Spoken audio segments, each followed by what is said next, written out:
EnMao's review of Extreme Rules. Hi everyone and welcome to my review of Extreme Rules. Tonight's event comes to us from Chicago and the first match of the evening is Wade Barrett against Neville. Now, hang on. We know that it was supposed to be Daniel Bryan versus Wade Barrett for the Intercontinental title. But before this match starts, we get told that Daniel Bryan sustained an injury on the European tour and won't be in action for a while. Now, I mentioned this in my Smackdown review and my previous Raw review where they said that they didn't know whether he was going to be fighting, and then on Smackdown they didn't make any mention of this match at all when they told us what matches were going to be happening. So, there's going to be no yes tonight. Anyway, this match was going to be part of the main show, but now it's been switched to the kickoff show instead of the Tag Team Champions match. That will now be on the main show, like the title match should be. Anyway, Wade Barrett comes out and says that Daniel Bryan is not there tonight as he's afraid of getting another bull hammer. He tells Chicago to throw Neville out instead so he can receive it. Neville appears and makes his debut on the pay-per-view, and to be honest, it was an okay debut. There were several decent spots within the match, like the heel flip to Hurricanrana combo that I've noticed Neville seems to be doing a hell of a lot. He does it every single match, and it's the same little moveset that ends up with the person on the outside of the ropes. It happens every go. If you watch back all the matches from the past weeks, you'll see it. This needs to be hidden in a different way within the match, I feel, because it just feels repetitive. You know, he needs to switch it up a little bit. Anyway, Wade Barrett dominated the match pretty much with his power. He hit several finisher moves as well that the rookie kicked out of, namely the wasteland that was hit twice. Now, I have seen bigger guys than Neville be finished by the wasteland, but he was able to kick out of it twice at a 2 count. Needed to be a little bit more believable, I'm afraid. But the biggest part of the match was where Barrett missed the ball hammer and Neville hit a kick to the head and then hit the red arrow to beat Wade Barrett and cause the biggest upset of Wade Barrett's career. And this was the first upset on the pay-per-view as well. Neville got the win though for his first pay-per-view appearance, and this is all probably because of the jobbing he's been doing for the past few weeks on SmackDown and Raw. I'm going to give the match a 6 out of 10 though, as I think there were way too many headlocks taking up time in this match, and also Barrett dominated the whole match and then lost. Don't get me wrong, I like Neville, I like his exciting ways, but he needs to change it up a little bit, and Wade Barrett, in my opinion, should have won that match. Oh well, it's time for the official pay-per-view to start. So, match number 2's up, and it's Dean Ambrose versus Luke Harper in the Chicago Street Fight. And Dean Ambrose comes out to a wild ovation. This guy is going from strength to strength. We're shown a recap from WrestleMania, and it shows where Luke Harper put Ambrose through the ladders and cut his head all open. We're then shown the actual powerbombs that he did as well on SmackDown following it, where he injured Dean Ambrose. Harper comes out to the ring as well, but he looks absolutely psychotic. He doesn't make it to the ring though, as Ambrose starts attacking as soon as he sees him, and they're fighting halfway up the ramp. Eventually they get into the ring and then the bell rings, and then they get back out of the ring and start fighting. It is just complete mayhem. It's just punches and kicks and all the rest of it getting it started. Eventually though, Dean Ambrose gets a kendo stick from under the ring and starts wailing on Luke Harper with it. He then gets back into the ring, continues the onslaught with the kendo stick, and leaves Harper laying on the floor. And for some reason he sets up a chair and just sits looking at Luke Harper. This match is going to be like the old hardcore matches, and I've said in my previous reviews, this needs to be brought back. The hardcore title needs to be brought back just for these two competitors because they deserve it. Anyway, Harper gets up and he sees Dean Ambrose watching him from the chair and just gets up and suplexes him straight through the chair. He then uses a kendo stick on Ambrose and gives him a right beating. Harper also then javelins Ambrose into the corner where there's a chair set up, and he just hits his head straight off it, nearly KOing him. He then goes back to using the kendo stick. Eventually, Ambrose manages to fight back though and manages to body slam Harper onto a chair. He gets up and does a tornado DDT from the top rope, and then they both get up and the match continues with a flying elbow from Ambrose to get a 2 count. Harper continues and then gets countered back with a suicide dive, but then uses a kendo stick as he goes up the ramp, and the match goes backstage like in the old hardcore. Anything is being used backstage as a weapon, pipes, tables, anything that they can get their hands on. Eventually there's a car parked up and Harper gets into the driver's seat. Now, I don't understand why he does this, but as he's about to drive off, Dean Ambrose dives in the passenger seat and they drive off at speed, and next thing the commentators are bewildered. They have no clue as to what is going on with the rest of this match. Let's hope that they come back to the ring a little bit later on, or to the actual arena, because they drove off at some speed, fighting as they went up the road. We get taken to the authorities' office and Triple H is talking to Kane, telling him to find Harper and Ambrose. Rollins appears in the background and Triple H tells both of them that they need to get on the same page. Rollins agrees, but then he asks why Kane interfered on Smackdown and threw him into a spear from Roman Reigns. Triple H tells Kane to take some responsibility, and Kane has a go at Rollins for being a punk. Triple H then tells Kane that he's not the man he used to be. Kane says he won't let anyone down and will do what's best for business in the main event later on in the show. Anyway, next up is the Dolph Ziggler versus Sheamus Kiss My Arse match. And this match was set up by Sheamus to humiliate Dolph Ziggler when he wins, if he wins. Anyway, Ziggler comes out first and then Sheamus. Sheamus taunts Ziggler and he starts attacking him. The match goes straight out of the ring and Ziggler hits a massive DDT to Sheamus. He puts Sheamus back into the ring but gets a boot to the head from Sheamus, and Sheamus takes control of the match.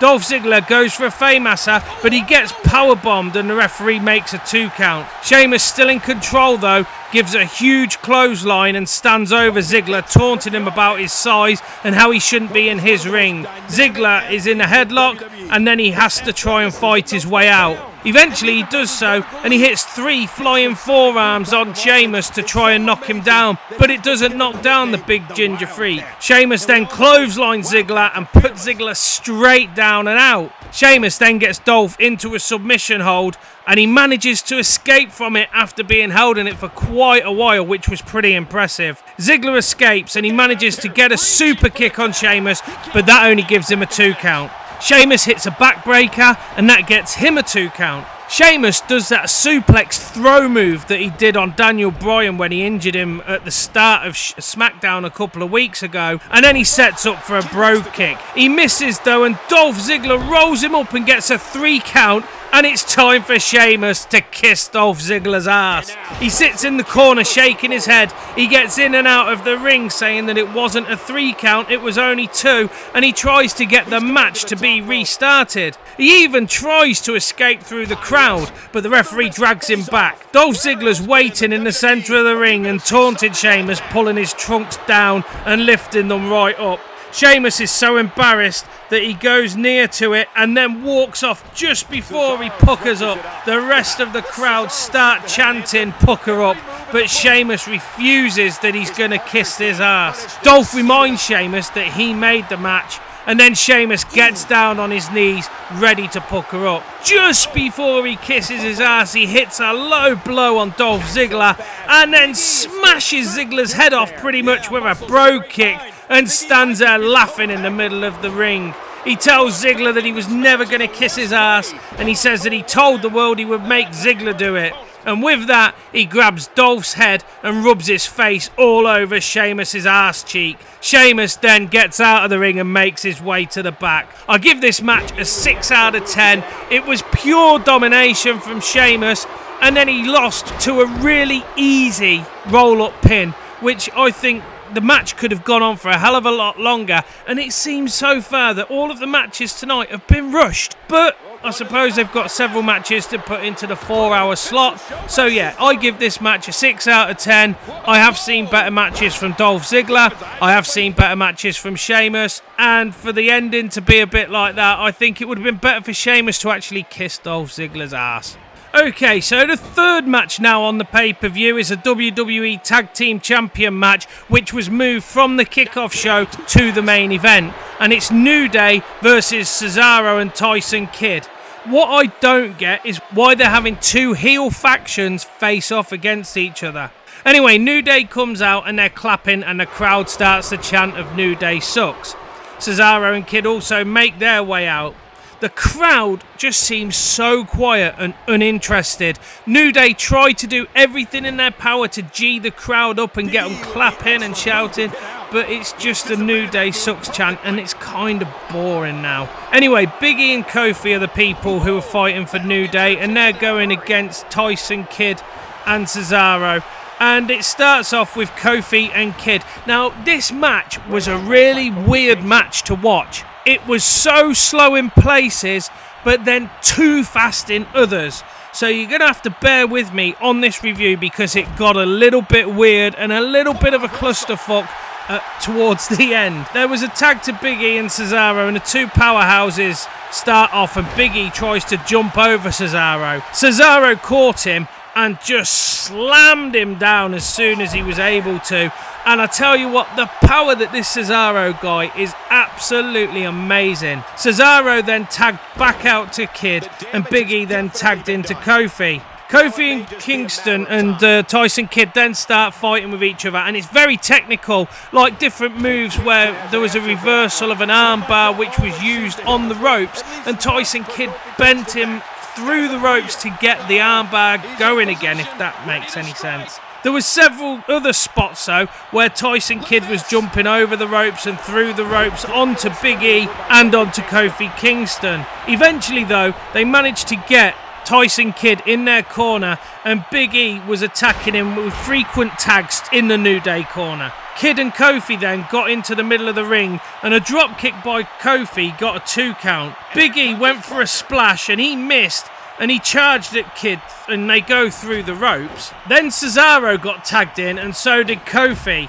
Then it was just a case of power move after power move after power move. He was just picking Kofi up as if he wasn't there. He actually managed to get Kofi in a superplex off the top rope where he dragged Kofi from the ring apron. That was absolutely amazing, to be honest with you. And this high energy match was kind of slowed down by the power of Cesaro and Big E. Anyway, it gets down towards the finisher. Anyway, he caught Kofi from the top rope and then he gave him a backbreaker. He tags in Tyson Kidd, and Cesaro then did the suplex from the outside, and Kidd hit the top move rope and got a 2 count. Kidd then went for the sharpshooter, but Kofi managed to kick out. New Day double team though then, and managed to get in control of the match. Cesaro makes a save on Tyson Kidd, and then Big E and Cesaro go over the top rope. Kofi Kingston goes for a Trouble in Paradise and gets caught in a sharpshooter. Big E spears Tyson Kidd out of the ring, and now this spear was one of the best moves I've ever seen Big E Langston do. He took Tyson Kidd clean out between the ropes and they landed outside into the barricade, and it was absolutely insane. Cesaro went for the King of Swing and then tried to get the pin. At this point though, Xavier Woods got on the ring apron and tried to taunt Cesaro. Tyson Kidd, who had recovered from the spear, managed to get back up onto the ring apron and kicked him off. Big E then takes out Tyson Kidd, and Cesaro then clotheslines Big E over the top rope and back out onto the floor. Kofi rolled up Cesaro for a cheap win, and New Day are the new WWE champions. Cesaro and Kidd looked unhappy in the ring, and New Day celebrated as they made their way up the ramp. Now, I would give that match probably a 5 out of 10, and the reason I do that is because it was just too over-the-top clusterfuck of moves. There was no structure to who was going to be in control of the match. You'd have thought that the big powerhouses would have been the people holding on to the power. Anyway, they've made it now, and they're the tag team champions, and well, we'll have to wait and see what happens over the next few weeks. I'm sure that something else will happen tonight on Raw. Anyway, Renee Young interviews the new champions, and they say that this is the dawn of their new day. As they're getting interviewed though, a car appears and Luke Harper comes flying out of the car, and instead of Luke Harper driving, Dean Ambrose is driving now. He gets out and continues the attack, and they take the match all the way back to the arena and back into the ring. There's a massive clothesline by Ambrose, and he gets a chair, and they both start throwing chairs from under the ring into the ring, and it fills up really quick. There are so many chairs in this ring. Harper then hits Dean Ambrose at the same time as Dean Ambrose hits Harper with a chair. Harper then hits a massive powerbomb and gets a 2 count. For some reason though now, Harper starts putting chairs on top of Ambrose and then goes to climb to the top rope. Dean Ambrose though, playing possum, gets up and throws Harper into the chairs, and he hits a Dirty Deeds DDT on the chairs and gets the win for the Chicago Street Fight. Now I'm going to give this match a 6 out of 10. The match when it was in the ring and the attacking that they did at the start was absolutely brilliant. The crowd loved it. I loved it. It was a really decent hardcore match to get going. I think they should have kept it in the arena though, where we could have seen the fight going on. The driving off in the car ruined this match for me. Yeah, I understand it's a bit of comedy, it's a bit of a skit, but it ruined it for me. They should have stayed in the arena and let us see the whole match, because it's obvious that they're not going to keep fighting as they're driving around Chicago like they tried to make out. Anyway, 6 out of 10, and it's time for the next match. The fourth match is the US Championship title match with John Cena versus Rusev for the Russian chain match. And we're shown WrestleMania and then given a recap of what's happened over the past few weeks, ending with Rusev's attack on Cena last Monday night with the chain. So, what are the rules of this Russian chain match? Apparently they are going to be strapped to each other, and as soon as they're strapped to each other, they are able to fight. They can go in and out of the ring, there's no count-outs, no disqualifications, and the way to win is to touch all 4 corners in succession whilst they're being chained together. Now the problem with this match was that the referee was able to just wave off whenever there wasn't any continuation in the match. If someone had touched 2 of the corners or 3 of the corners, the referee could just wave it and say, no continuation. And that felt a little bit lame. I thought that there was a better version of this sort of match when it was the JBL with the leather strap match, where they were able to go round and touch the corners, and then the opposition had to touch the corners again to turn off the lights, to then touch the corners to turn them back on. This match started off with Rusev coming out to the ring, and he walked to the ring flying with this Russian flag and the chain hanging around his neck. It was already attached to the wrist of Rusev, but I noticed that it's attached by Velcro. The crowd chant USA, and Cena comes out to a huge cheer, probably one of the best cheers I've heard Cena get in a long time. As he starts walking down though to the ring, they start singing Cena Sucks.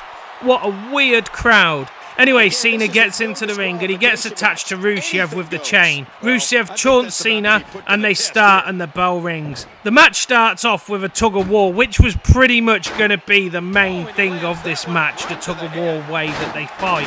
Rusev rushes at Cena and manages to tap 2 corners.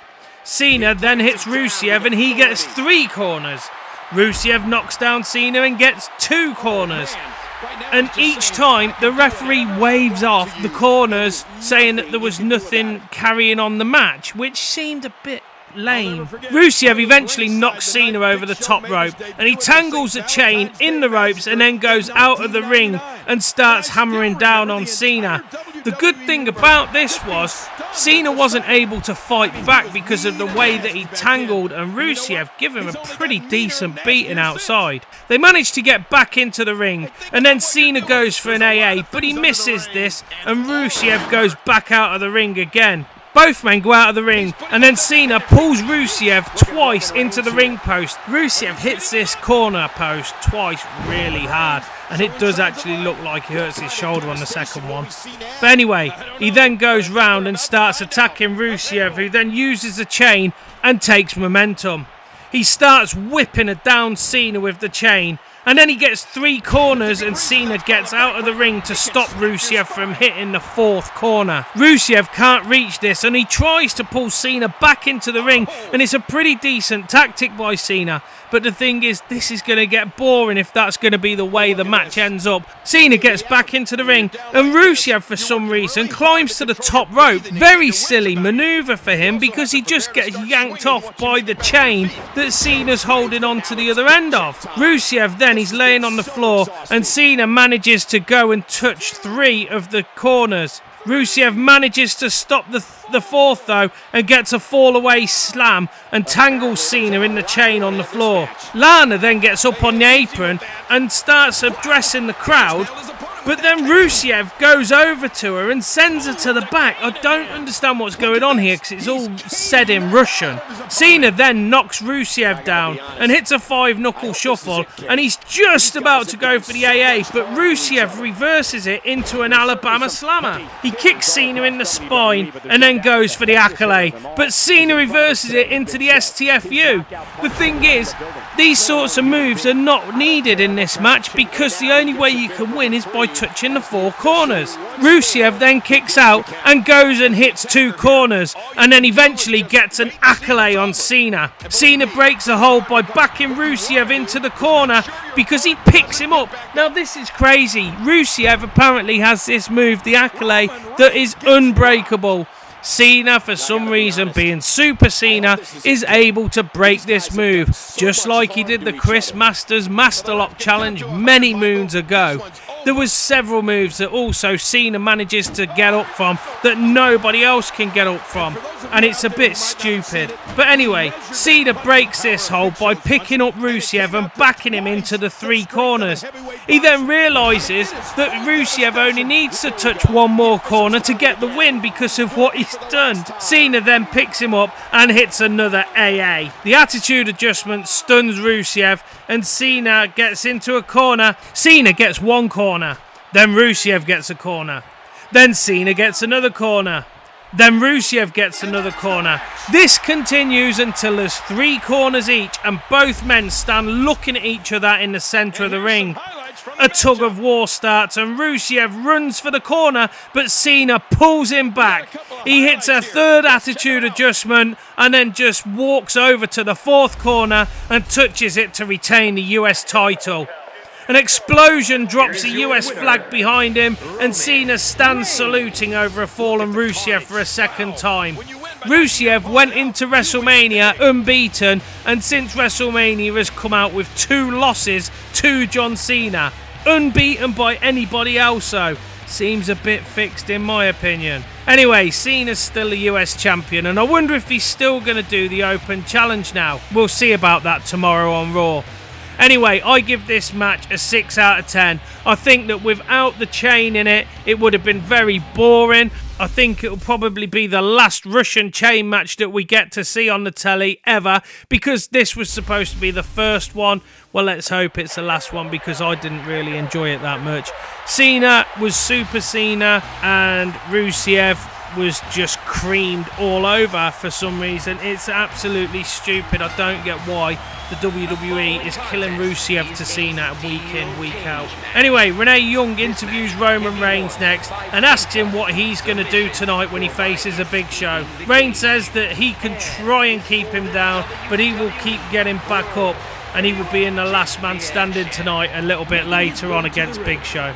The next matchup is the Divas match and it's Nikki Bella versus Naomi. Now if any match should have been on the kickoff show, this is the one. Nikki is first out and then Naomi comes out wearing some really weird glasses.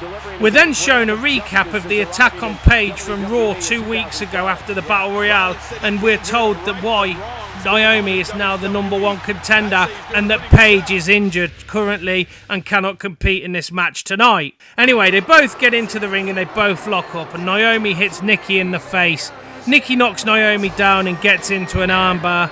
Naomi fights back and manages to take control, but this for some reason once again turns into a headlock match. Nikki fights back, but then she receives a flying forearm from Naomi, a scoop slam and an elbow drop, and she only gets a 2 count. Nikki hits a roll up and she gets a 2 count.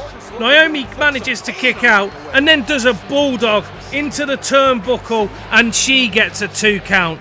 Naomi then tries to get a rear view but misses and she hits Nikki to the floor instead.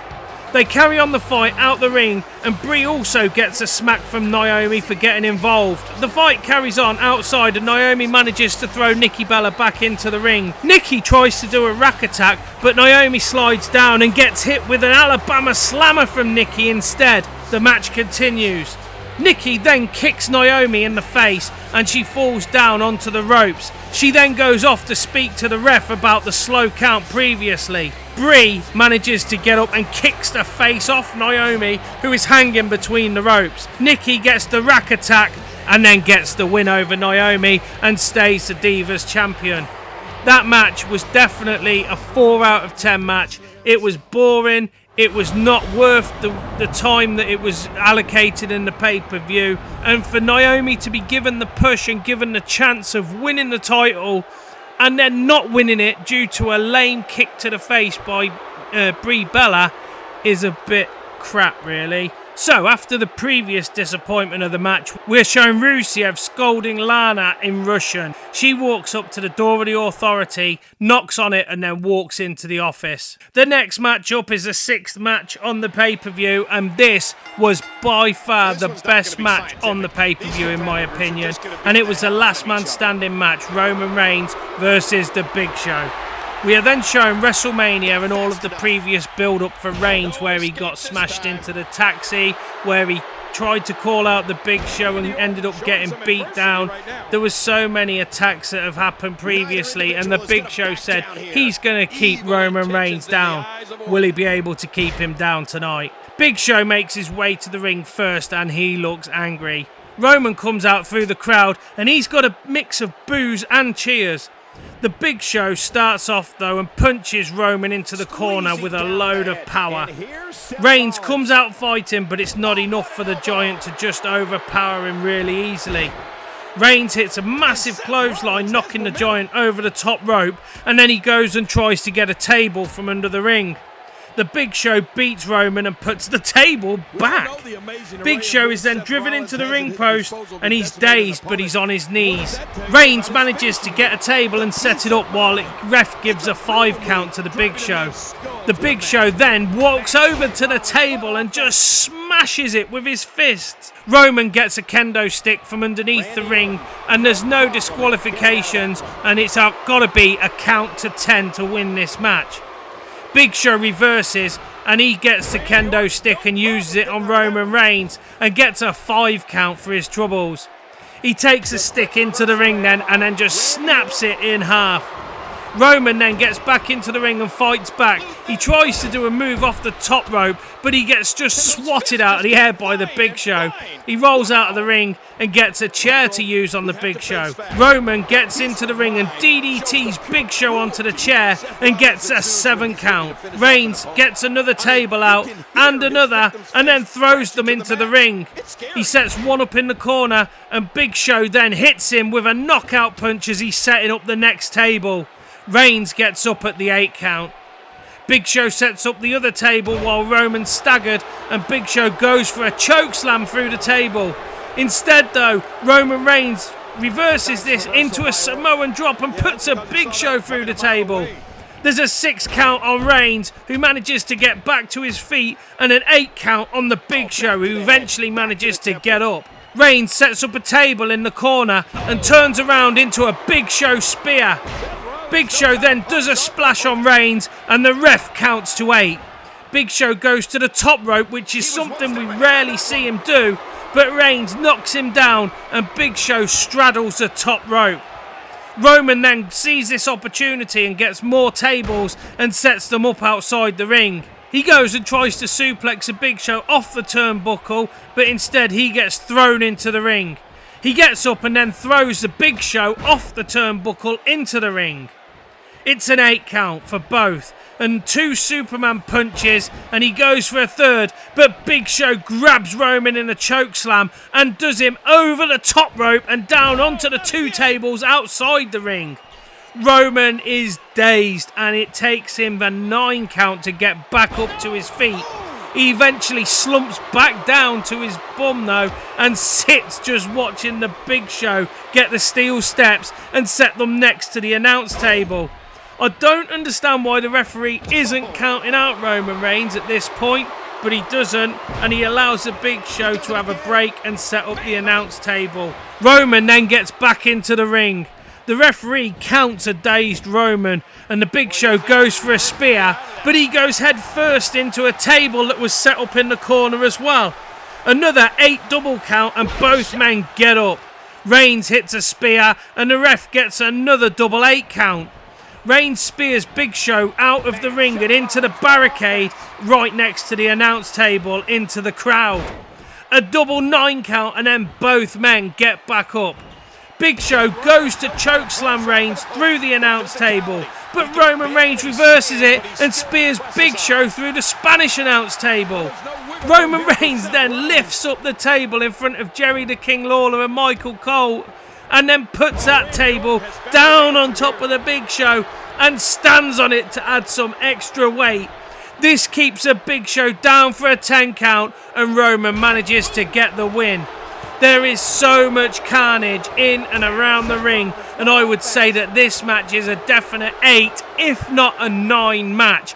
It was awesome. By far the best match on this pay-per-view so far. But then again, we've still got the Randy Ortons versus Seth Rollins match later on. Kane is walking around backstage and walks right up into Randy Orton.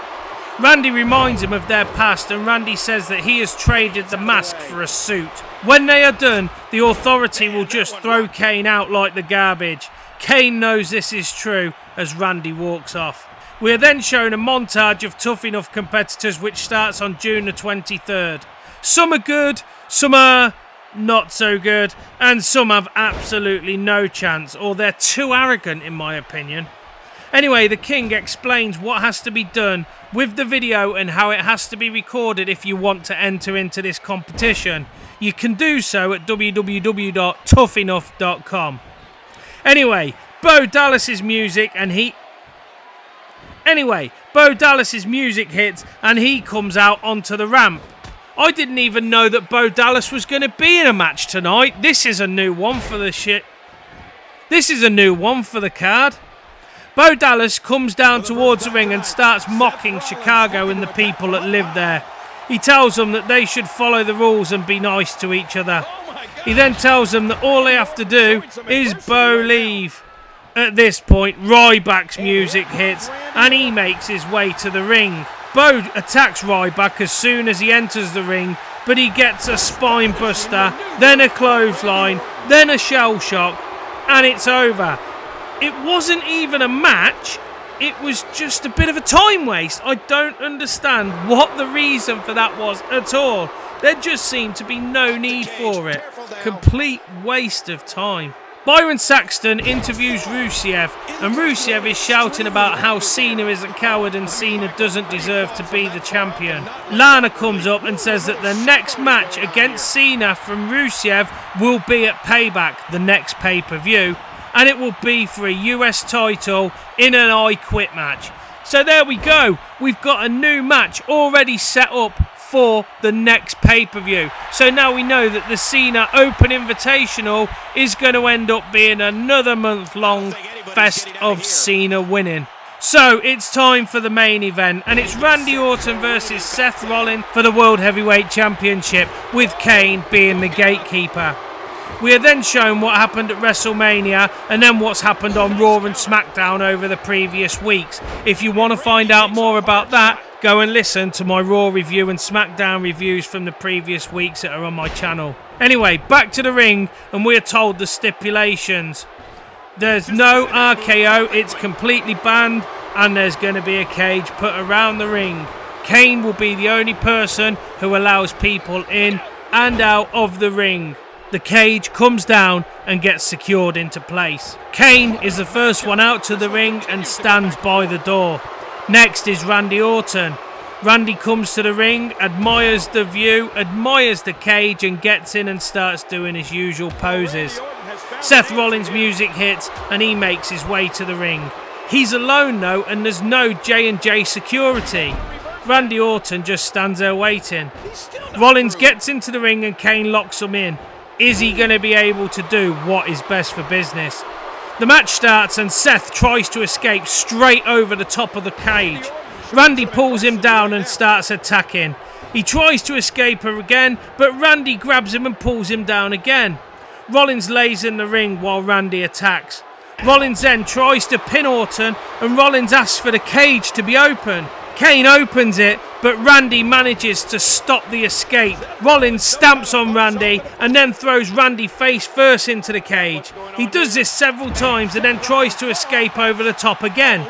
Orton gives chase and brings him back down. Rollins charges Orton into the corner and takes the advantage and starts taunting Kane. He goes back to attacking Orton, but then he misses. This gives Orton the chance he needs to gather some momentum. It's short-lived though, and Rollins starts gaining momentum with a knee from the top rope to Randy's jaw, which seems to be one of his new finisher moves. He then gets up and starts climbing the cage once more. Randy gives chase and they sit atop the cage fighting their way back down into it. Orton gets a near fall but gets a 2 count and it isn't enough. Rollins gets a roll up but he only hits a 2 count as well. It looks like Randy lost a tooth on that last move. Rollins climbs to the top and climbs over the top and all he has to do is fall to the floor. Randy Orton though gets up the top and grabs hold of Rollins' hair and just holds him, dangling there by his hair. He pulls Rollins back up into the cage and now J&J security are out and they are climbing on the sides of the cage trying to get back in. Randy uses Rollins as a ram and knocks them both off the sides. Rollins climbs up again but he's brought down into straddling the rope. Randy goes into a corner but doesn't ask for the gate to open. Instead, he hits a top rope assisted DDT and then sets up a pedigree. He doesn't need the RKO to win and he only gets a 2 count though from this pedigree. Rollins then crawls to the cage door. Randy sets up for a punt. Rollins moves though at the last moment and then gets up and kicks Randy in the head. He tells Kane to open the door. Rollins is nearly there and Orton gets him back into the ring with a backbreaker. Randy then tries to leave the cage but Kane won't open the door. Rollins flying kicks at Randy but he misses and kicks a door into Kane, breaking the lock.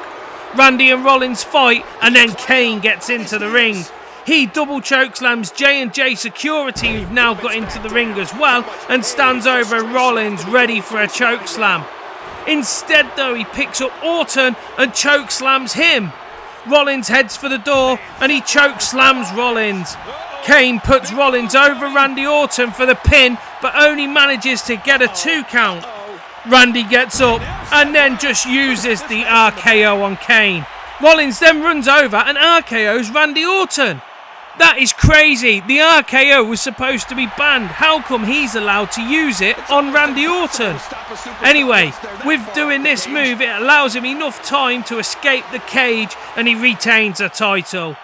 Jerry the King Lawler says that this isn't right and the RKO was banned for everyone. It doesn't matter though, Rollins got the win. The pay-per-view ends with Rollins holding up his title with Kane and Orton still in the ring, dazed on the floor, and Rollins walks up the ramp holding his title aloft. I would give that match a 7 out of 10. It was a very good match, really decent cage moves, really decent the way that it was fought on top of the cage as well. I love it when they do that sort of moveset.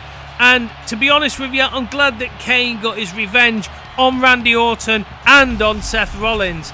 I think this isn't going to be the end of this though, and I think that Kane is going to probably end up being the champion soon. That is the way it feels to me. Anyway, as a pay-per-view, on the whole, I'm going to give it an 8 out of 10. It was very good in parts, very lame in others. I'm just getting a little bit fed up of headlocks dominating every single match. And it's not just in the pay-per-view that this is happening, it's also on Smackdown and Raw. It really needs to stop, and instead of laying on the floor for 10 minutes in a headlock, maybe do some of the moves or find something else to do. Anyway, with that, I want to say thank you to everyone for listening to this review, and I hope that you can hit the like button and subscribe. I will see you all on the next Raw review, which should be up tomorrow, hopefully.